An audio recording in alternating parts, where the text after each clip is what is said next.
What's up guys, DuArktik with another Marvel Strike Force video, and in this video we are going to talk about Dark Dimension 7. And you guys might be like, oh, why were you talking about Dark Dimension 7? I still didn't beat Dark Dimension 6, I still didn't beat Dark Dimension 5. It doesn't matter guys, and the reason why it doesn't matter, it's because with Dark Dimension 7 we are going to get a new type of gear, which is the red gear, also called exotic gear as community standards of gaming development. And the same way we had the teal gear, now we're going to have exotic gear, and this is characterized by being red. And this is why it's so important, and this is why you should start thinking about Dark Dimension 7 right now, as you can obtain this gear slowly throughout your journey and somewhat get ahead. Because let's be honest, whenever we unlock one of these characters, whether it is Apocalypse or Dormammu or Super Skrull or Mephisto, you're gonna have huge advantage over other players. Some people that were absolutely noobs, they were getting insane ranking on Cosmic Crucible because of their Super Skrull. The same goes for Arena. The amount of power cores you get is insane. If you have just 1 month of advantage, you can get like 20,000 power cores plus just from being number one with no effort. And this is why it's so important to get these characters as fast as possible. And with Dark Dimension 7 you have a unique opportunity where you can catch up, because like I said, we're gonna use exotic gear, we're gonna use the red gear, and everyone right now has literally zero red gear, literally zero red gear.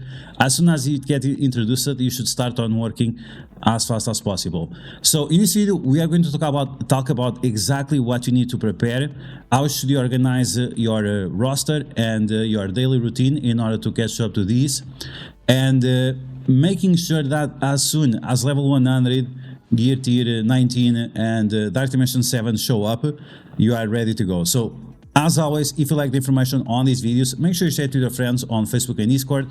If you're new to my channel, make sure you subscribe for more Marvel Strike Force content, and make sure you smash that like button like a boss. Okay, so first off, the reward for Dark Dimension 7 is going to be Mephisto.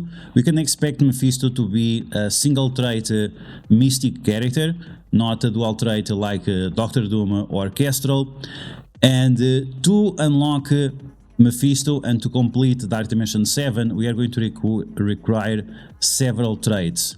As I always say, you should prepare your traits based on what you are facing first, and it should be on a 3-1-1 sequence. So you should start with 3 city characters, 1 global, 1 cosmic, then you do 3 city, you do 3 global, and then you do an additional cosmic and 1 legendary, and then you finish cosmic, you do more legendaries and mystic, and then you just finish not mystic, mythical, and then you just finish the mythical. Like this, whenever you're finishing one of the areas you are going through, you should be able to get going on the second one. Other thing that we should talk about Dark Dimension is that getting started as fast as possible is great, and cheaper most of the times is better, because there is so much time in between each section. So for example, the city line and the global line, because there is like 1 month or even 2 months in between, the cheaper characters you use, as long as the characters are decent, not like useless like a shield trooper, as long as the characters are decent, going cheaper will give you a huge advantage. And that's pretty much how you want to do, and then you just have to balance the type of gear that you have. So if you are using 3 bio or 4 bio in global, then you want to make sure that on cosmic or on city you are not using as much bio characters. And keeping this balance is very important, once again, to don't just force choke in one type, unless you get some serious advantage from like some event or something. But remember that at the end of the day, you're going to require a lot of gear types for the mythical and also for the legendary. So keeping this balance, especially on city, global and cosmic, is extremely important. Okay, so let's take a look at this spreadsheet that I have right here. where we can take a look at the different sections and the types that we have. So for example, for city, first bio character that we are going to use, at least for me, I'm going to use a lizard. So I'm going to put lizard here, and then we can go to the website and see how much this character requires in terms of gear. Now, sometimes the change from the gear tier, the teal gear, going from teal gear to other types of gear, sometimes it changes, like it happened with Dr. Octopus, but it's not always the case. So let's take a look. I'm just opening the window, give me a second, and now taking a look at the city, and we have a lizard. So let's take a look. You can see right here that the lizard is going to require 3 sets of mini uniques, which is important. And let's see if we have any other bio character that is cheaper. So for example, we have a Gwenpool, but she's way too weak. And in terms of bio characters, we don't have much more options that are like cheap and useful. We could also use 2099, but between a lizard or 2099 when it comes to stats, lizard would be better, and he has more usefulness in other game modes. So this is something that we also should keep in mind. Let's clone this tab, and at the same time we are going to open the uniques for each of the characters. So here we go. Let's take a look at the characters. Then we're going to choose lizard and see centerpiece unique and how many pieces he requires for the gear. So here we have, and there we go. So we have 3 sets of mini uniques, and we have unstable cloth. Okay, great. So we go back to the spreadsheet, and we are going to do exactly that. So 3 sets of mini uniques and unstable, like your girlfriend. Okay, so there we go. Now we have lizard ready to go. We know exactly what we need in order to gear him up, and then we just to balance this out. Now, of course, on the website we have this feature. We have something similar to this with this on your roster selection. So if you go to your roster, you can see right here, but sometimes it's not as clear to see when you are planning so much ahead, and we don't know for sure when this feature will be available. So in my opinion, it's just better to do it on a spreadsheet where you can clearly see what you are doing, right? So you know exactly which items you are looking for, and if you get one new item or if you get a full set, you can just change the numbers and go about it. Okay, so when we are preparing for this journey, so getting one character is right type of gear, the mini uniques and the centerpiece uniques, what do we need? What is the most important? The most important, as always, is the power cores. Refreshing the gold store daily is extremely important, and this was something that allowed me to get ahead, is just to refresh over and over again the store.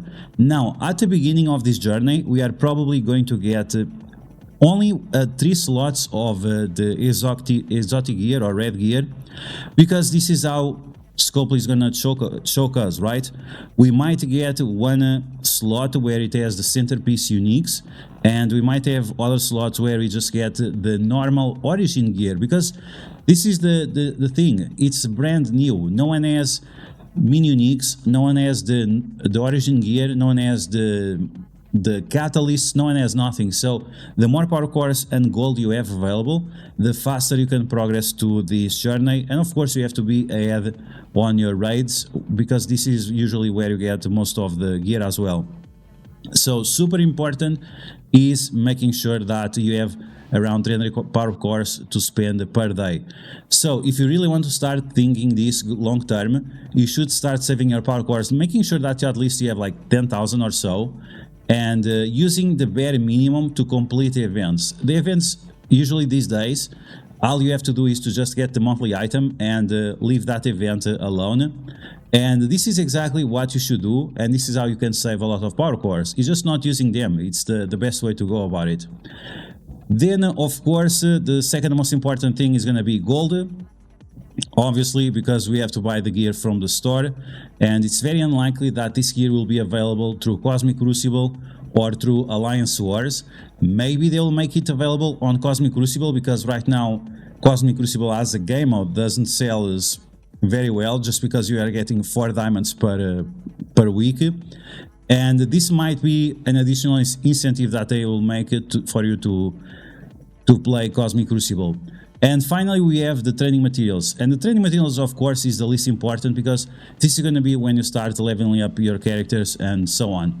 So this is what I'm going to do myself to get ahead as a light spender in order to get through Dark Dimension 7 as fast as possible. See which are the characters that are the most convenient for me to use, and then start buying that gear right away. The faster you get this gear, the better. And the faster you'll be able to unlock Mephisto and dominate the different game modes that you have available. Once again, absolute noobs, as soon as they unlocked Super Scroll, they were completely dominating Cosmic Crucible because of that.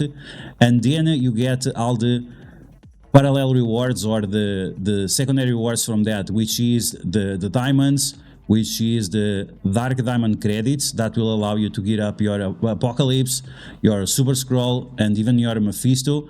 So this is definitely going to be something very important that you should be focusing on. Okay, so once again, let's try to use these tools in order to... give me a second. In order to catch up to these and to start organizing the roster we want to bring.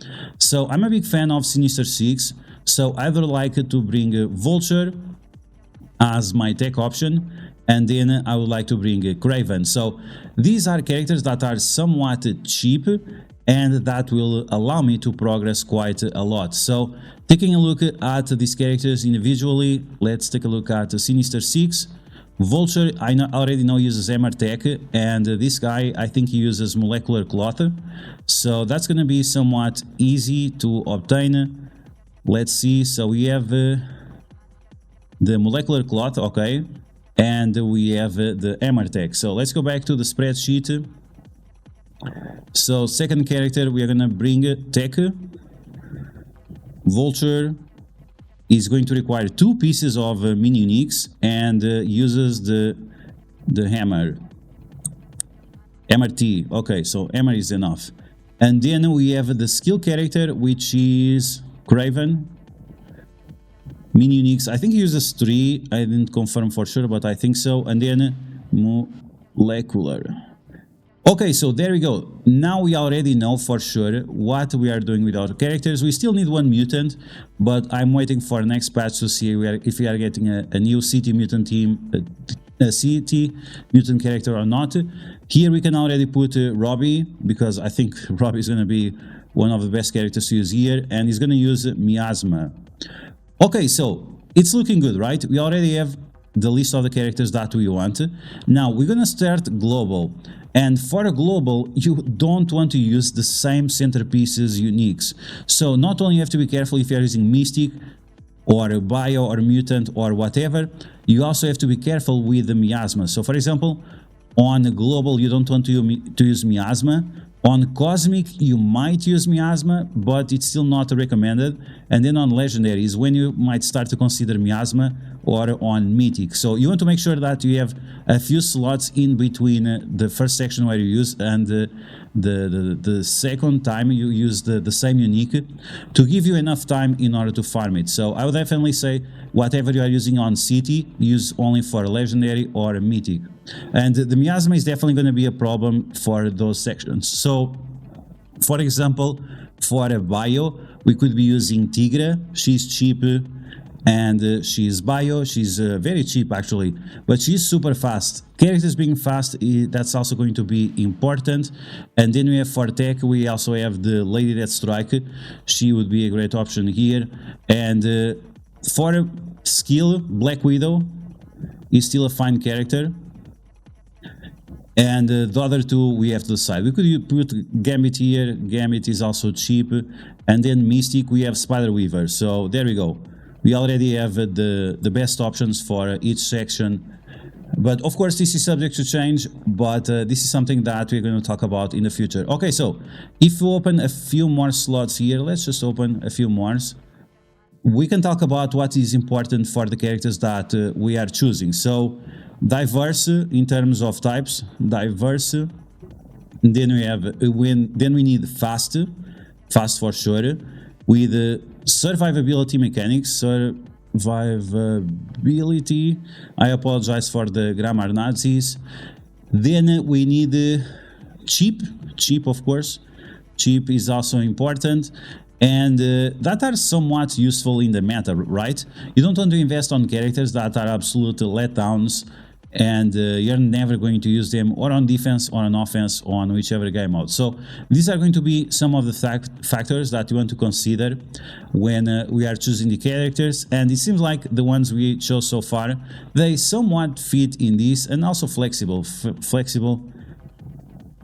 when it comes to team composition. That's going to be important. For example, Gambit Unlimited might not be that good, but whichever mutant team I'm going to get next, Gambit can be part of it, or in Alliance Wars or in Cosmic Crucible, because he's such a powerful character that gives health to all other X-Men. So these are all things that you should start be doing right now. Like, honestly, once again, because we are getting exotic gear, there is no reason for you to hold back and ignore it. It's a big mistake that people make, is just ignore it.